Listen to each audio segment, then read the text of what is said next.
Nesse instante, Curitiba para ouvir o momento de maior audiência do rádio. Renato Gaúcho apresenta Eu me vi tão só, a música da minha vida. enfrentando momentos difíceis de solidão, sem ninguém pra me ouvir, e vivi tão só das lembranças contidas no meu coração. Estranhei quando vi a Sandra saindo do quarto naquele domingo e de banho tomado, toda arrumada, perfumada, batom nos lábios. Como ainda era cedo, pensei que ela talvez fosse à missa, apesar de estar muito bem arrumada para o meu gosto. Não me pareceu que fosse necessário se enfeitar tanto para ir à igreja. Já fui perguntando. Tá indo onde com essa panca toda, Sandra? Não vai dizer que se arrumou assim só para a igreja. Não, eu tô indo na casa do Gilmar. Quando ela falou aquele nome, juro que eu não entendi nada. Até porque Gilmar era o seu ex-marido. Ela tinha largado dele para ficar comigo não fazia mais do que 8 meses. Fiquei olhando para ela sem entender, à espera de uma explicação. E já que a explicação não pintou, eu perguntei. Que história é essa, Sandra, de ir na casa do Gilmar?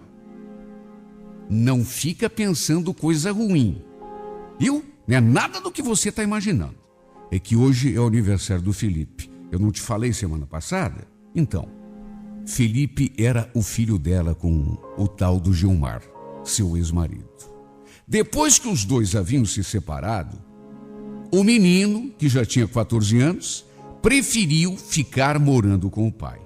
De qualquer maneira, mesmo ouvindo da sua boca que o motivo daquela visita era o aniversário do filho, eu não gostei nada daquela história. Se era aniversário do menino, ela que o convidasse a vir almoçar com a gente, na nossa casa. O que ela tinha agora de ficar enfurnada na casa daquele cara o dia todo? E pior, com aquele cara por perto. Eu sabia que o Gilmar ainda gostava da Sandra.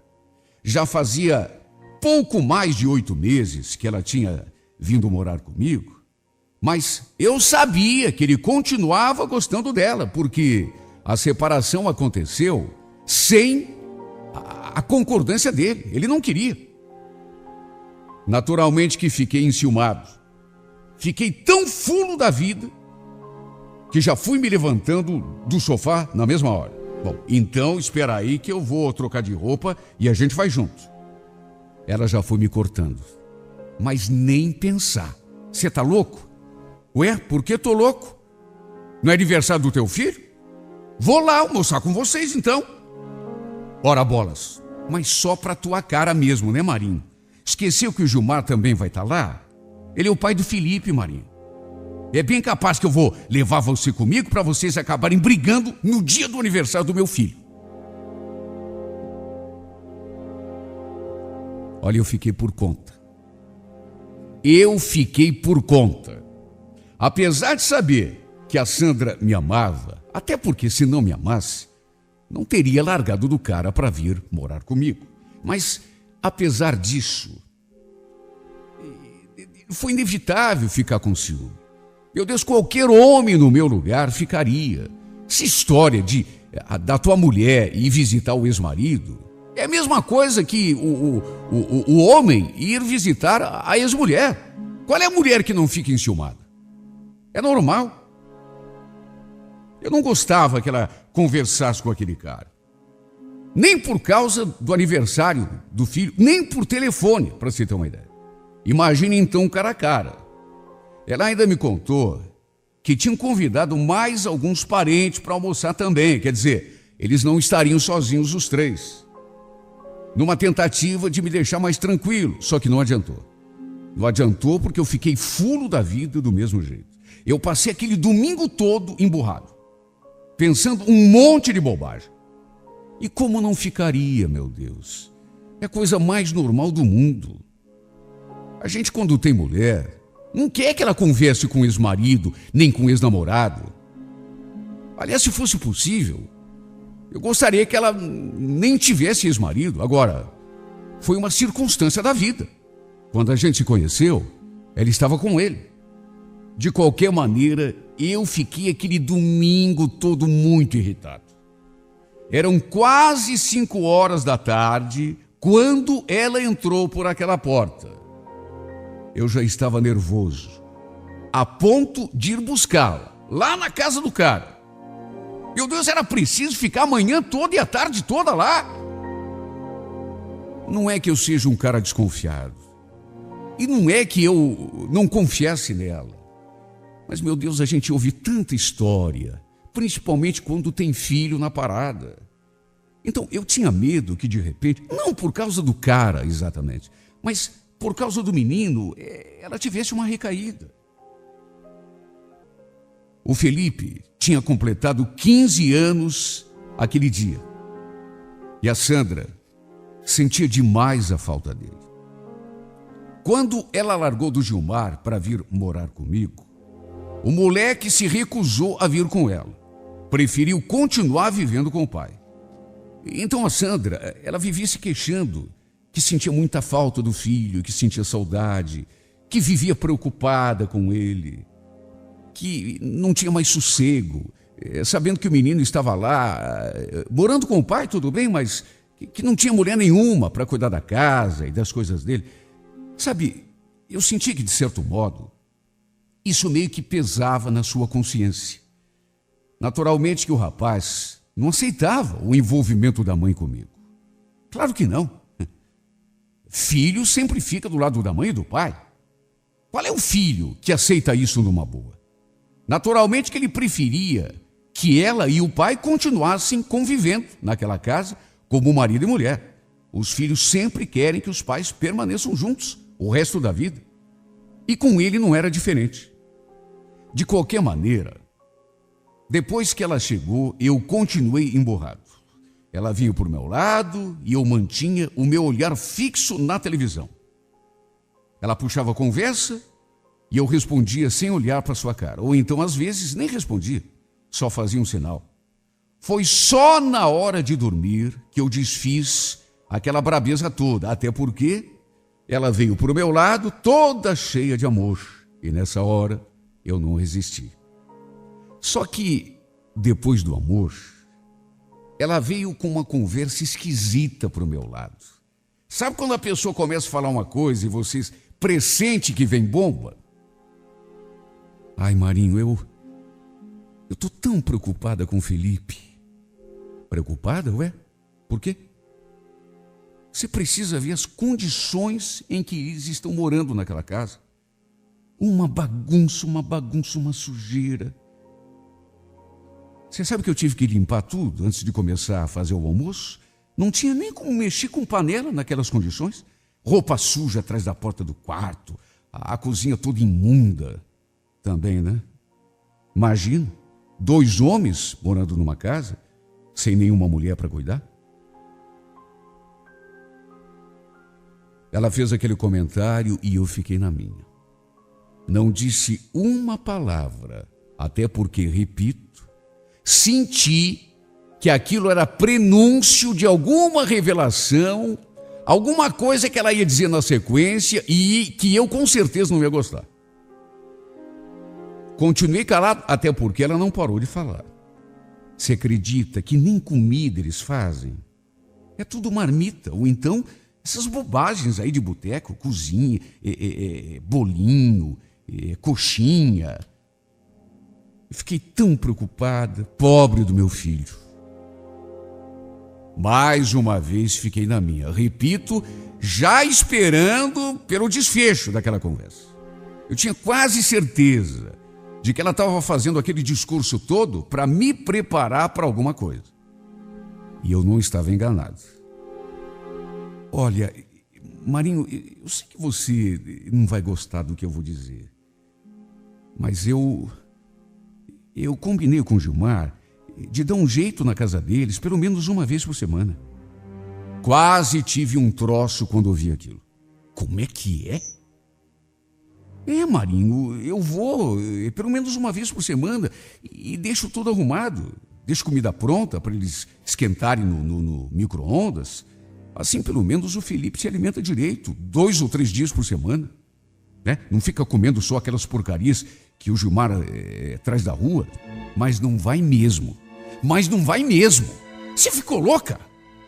Já falei que não quero saber de você metida naquela casa perto daquele cara. Mas, Marinho, não é por ele, é pelo Felipe. Não quero saber. Mas era só o que faltava. Você só pode estar brincando comigo. Agora vai ficar enfurnada na casa, mas nem pensar. Para com esse ciúme bobo. Não é pelo Gilmar, é pelo Felipe, que é meu filho. Você sabe muito bem disso. Você acha que eu não me preocupo com ele? Olha, o teu ex-marido, que contraste uma empregada então? Marinho, você sabe que o Gilmar não está em condições de contratar empregada. Ele já paga aluguel, não tem como. Olha, varamos a madrugada discutindo. No fim, não teve jeito. Por mais que eu contestasse, acabei sendo obrigado a engolir a decisão dela goela abaixo, até porque estava muito na cara que ela não iria voltar atrás. Estava decidida. E repito, não era desconfiança. Não é que eu não entendesse a situação dela. É claro que eu entendo. Eu imagino que uma mulher, quando se separa do marido e o filho fica longe, é claro que a mulher sente falta, sente saudade, se preocupa. Qual é a mãe que não vai se preocupar com o filho? Ainda mais naquela idade, 15 anos, adolescentes. Só que, e o meu lado? Se o menino morasse numa pensão sozinho, tudo bem, não tinha problema. Mas ele morava com o pai. Quer dizer, para estar perto do filho, ela deveria estar obrigatoriamente perto do ex-marido também. E isso eu não engolia. Meu Deus, quantas histórias eu já ouvi de mulheres que voltaram para o marido por causa do filho. E eu naturalmente não queria que isso acontecesse. Não comigo. Eu sabia que o Gilmar ainda gostava dela. Sabia. A separação aconteceu sem a concordância dele. Ele não queria. Então, por mais confiante que eu fosse, por mais que eu acreditasse no amor da Sandra por mim, eu acreditava. Até porque, repito, se não gostasse de mim, não teria largado dele. Só que, ao mesmo tempo, e o medo. Eu tinha muito receio de que aquele cara tentasse convencê-la a voltar para ele usando o filho para isso. A Sandra tinha verdadeira adoração por aquele menino. E mais do que adoração, ela agora estava preocupada com ele. Olha, ela gostava tanto desse filho que tinha horas que parecia até meio arrependida de ter saído de casa para vir morar comigo. Eu sabia que ela sentia muita falta do Felipe. O fato é que, a partir daquele dia, mesmo contra minha vontade, ela começou a ir todo santo sábado à casa do ex-marido. Passava praticamente o dia todo lá. Arrumava a casa, lavava a roupa, deixava a comida pronta para eles só terem o trabalho de esquentar no micro-ondas. Olha, no começo foi duro, mas foi muito difícil mesmo. Eu ficava ali em casa só pensando bobagem, imaginando que, em vez de estar lá limpando aquela casa ou fazendo comigo ou lavando roupa, ela e aquele cara pudessem estar fazendo outras coisas. E só eu sei o quanto isso me perturbava. Eu não queria pensar aquelas coisas, só que era inevitável. Principalmente porque sabia que ele ainda gostava dela. Homem, quando está apaixonado pela mulher, ele faz de qualquer coisa para conquistá-la. E no caso deles, ele tinha um argumento que não dava para negar. Era um argumento muito forte. O menino, Eles tinham um filho juntos. Argumento esse que eu, por exemplo, não tinha. O fato é que isso acabou mudando muito o nosso relacionamento, o meu e dela. Eu não queria pensar bobagem, só que não conseguia evitar.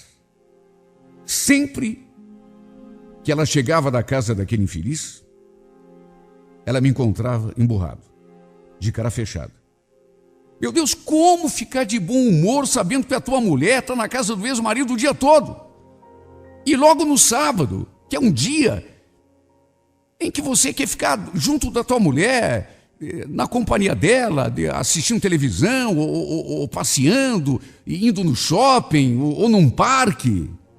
Meu Deus, a semana toda a gente separados, porque um trabalhava, o outro também. Chega no sábado. E ela, em vez de ficar comigo, não. Ia para a casa do ex-marido. Tudo bem. Não era por causa dele. Era por causa do menino, do filho. Mas dava na mesma. Para mim, dava na mesma. Porque eu ficava o sábado todo sozinho. Sozinho, de mau humor, pensando bobagem e emburrado.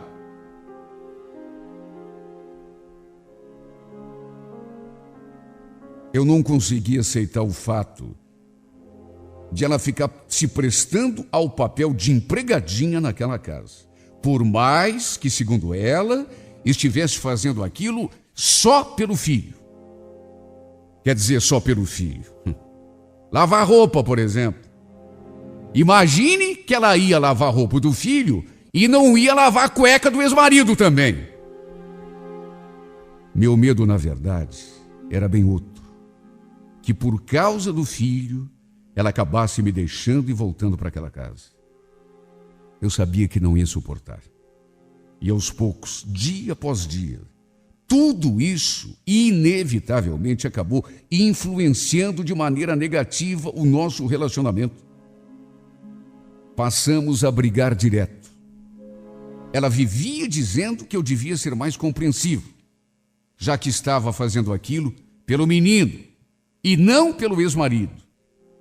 Só que por mais que me esforçasse, eu não conseguia controlar o meu ciúme. Era como se eu estivesse antecipando, adivinhando. Era como se eu estivesse pressentindo tudo o que iria acontecer. Num daqueles sábados, depois que ela voltou para casa do ex-marido, eu senti que tinha alguma coisa diferente no ar. Ela entrou pela porta de cabeça baixa, não me disse nem oi e foi direto para o quarto. Como ele estava demorando muito, mais do que o normal para sair daquele quarto, numa certa altura eu levantei do sofá e fui lá ver o que estava acontecendo. E no que entrei pela porta, já a encontrei sentada na beiradinha da cama, com a cabeça escondida entre os joelhos e soluçando. Fiquei assustada, claro. E quem não ficaria? O que houve, Sandra? Você está sentindo alguma coisa? Está chorando por quê? Em vez de responder, ela soluçou. Fiquei ali parado, meio sem ação, olhando para ela sem saber o que pensar. E ela continuou na mesma posição, soluçando e sem explicar o motivo daquele choro. De repente, ergueu o corpo, passou a mão nos olhos e olhou fixamente para mim. Olha, naquela hora, é como eu já disse, parece até que eu estava pressentindo. Eu senti até um frio na espinha quando ela me encarou. Eu senti que ela ia me dizer alguma coisa e alguma coisa que não seria boa. Senti. E realmente, depois de alguns segundos, ela respirou fundo. A gente precisa conversar, Marinho. Conversar? Não, tudo bem, estou aqui. O que houve? É uma conversa muito séria. Tá, tudo bem, mas o que é? Sobre que assunto? É sobre a gente. sobre a... Mas o que tem a gente? Nessa hora, ela desviou o olhar. É que puxa vida, é tão difícil falar uma coisa dessas. Mas é que eu preciso dizer, eu andei pensando muito e tomei uma decisão. Decisão? Que decisão? Eu vou voltar a morar lá na casa do Gilmar. Como é que é? Não, você só pode estar brincando comigo, né, Sandra? Você vai voltar para aquele cara? Já falei que não é por ele, Marinho. É pelo meu filho. Será que você não entende? Ele precisa de mim. O Gilmar não está cuidando direito do menino. Ele não está bem alimentado. Eu vou lá uma vez por semana, mas não basta. Ele precisa de mim, da minha companhia. Será que você não consegue enxergar isso? Mas, Sandra, pelo amor de Deus, se o problema é esse, traz o moleque para morar com a gente, então. Você sabe que ele não quer. Já convidei 1000 vezes. Mas ele não quer sair do lado do pai. Não tem outro jeito, Marinho. Eu vou ter de voltar a morar naquela casa. Mas, Sandra, pelo amor de Deus, como que não tem outro jeito? Em vez de uma vez por semana, vá 2, então, 3. Mas, Sandra, você não pode me deixar. E a gente? Não tem mais a gente, Marinho. Você me desculpe, eu sinto tá te magoando, eu sei que você está sofrendo, eu também estou, ou você pensa que não? Mas é meu filho.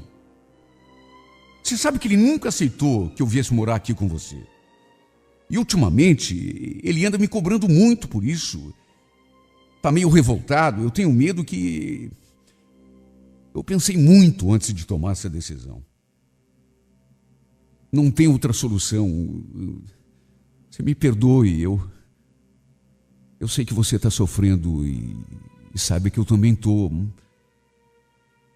Mas é que hoje mesmo eu vou começar a arrumar as minhas coisas e não tem outro jeito. Eu vou voltar a morar lá.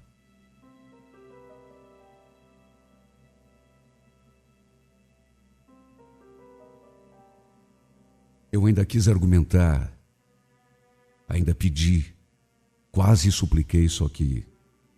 Você percebe quando a pessoa está decidida? Eu simplesmente não me conformei. Fiz de tudo para tirar aquela ideia da cabeça dela, mas não teve jeito. Cheguei a propor que ela fosse 2, 3 dias, 4 vezes, 5, que ela fosse todos os dias da semana lá, se fosse o caso, à noite, preparar a comida dele Só que não adiantou.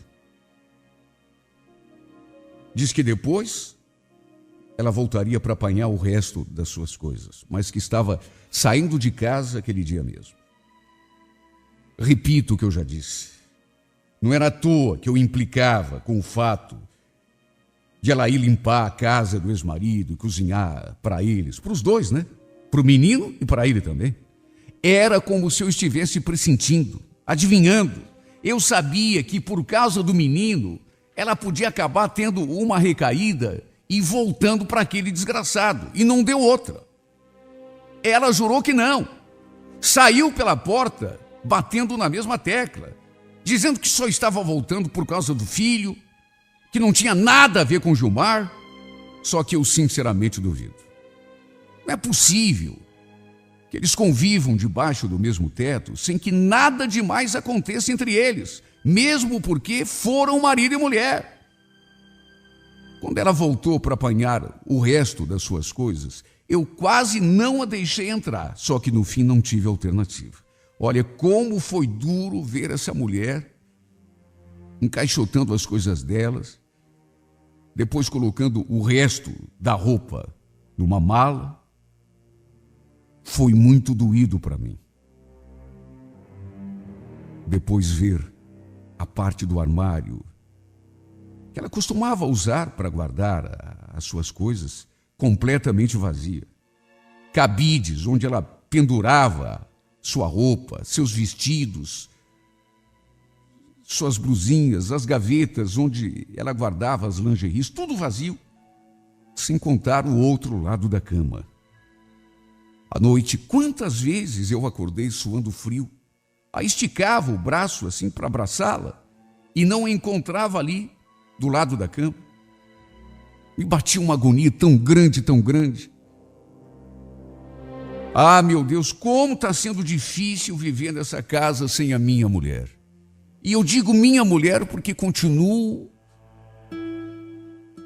com a ideia de que ela me pertence, assim como eu sinto que pertenço a ela. Ninguém pode imaginar a minha tortura quando eu acordo de madrugada e lembro que ela não está ali. E não só não está ali, está lá na casa daquele cara. Ela me garantiu que os dois não dormem juntos, que eles não têm nada um com o outro. Meu Deus, por mais crédulo que eu fosse, por mais confiante que eu... A gente sabe que as coisas não acontecem assim. Foram marido e mulher durante muitos anos, os dois debaixo do mesmo teto. O cara ainda gostando dela. Tenho certeza de que ele fez a cabeça do menino para convencê-la a voltar para casa. Mas não tenho dúvida nenhuma. Se juntaram os dois e conseguiram roubar a minha mulher de mim. Eu simplesmente não tive chance. Foi uma disputa injusta. 2 contra 1, sendo que um desses dois ainda era o filho. E por trás, naturalmente, o ex-marido, fazendo a cabeça do moleque, e o moleque fazendo a cabeça da mãe. Não tive chance. Simplesmente perdi. E como é doído, meu Deus, perder o amor da mulher que a gente ama. Eu sinto que ela ainda gosta de mim. E que também está sofrendo com a minha falta. Eu sei disso. Um dia, esse filho vai atingir a maioridade, vai se tornar adulto, quem sabe até ela saia daquela casa. E nessa hora eu sei que ela vai botar a mão na consciência e se dar conta de que ela se separou de mim à toa. Tudo bem, ele estava com 15 anos, era um menino, precisava da companhia da mãe. Eu entendo isso, mas apesar da preocupação dela, apesar de ela achar que ele não estava sendo bem cuidado pelo pai, apesar de tudo isso, vamos convir, não era razão para ela simplesmente me deixar e voltar a viver com aquele homem. Ela me jurou que a sua volta não tinha nada a ver com Gilmar. Eu até acredito, só que depois de ela vivendo lá, debaixo do mesmo teto, os dias passando, as semanas, os meses, meu Deus, por mais crédulo que eu fosse, por mais que eu ache que ela ainda goste de mim, eu sei que se ainda não está, mais cedo ou mais tarde vão estar os dois dormindo na mesma cama. E só de saber disso, só eu sei o quanto eu tenho me torturado. O nosso caso ficou mal resolvido demais. Eu não aceitei e não me conformei com o fato de ela ter voltado a morar naquela casa. Quem sabe por isso eu passe os meus dias a esperá-la. Chego a imaginar, a sonhar com ela batendo na minha porta, me pedindo perdão e me pedindo para voltar. Como eu queria que isso acontecesse, meu Deus. Eu espero isso todos os dias. Juro que eu não ia cobrar nada dela. Nenhuma explicação. Simplesmente ia recebê-la de braços abertos, cheia de amor para dar. Se você estiver escutando essa carta, Sandra, saiba que o dia que você voltar vai ser exatamente assim. Sabe por quê? Porque esta é a sua casa. Este é o seu lugar. Aqui do meu lado. Um lugar de onde você nunca deveria ter saído. Um lugar que eu sei nunca vai ser ocupado por nenhuma outra mulher. Um lugar que, acredite, vai permanecer vazio só esperando você voltar.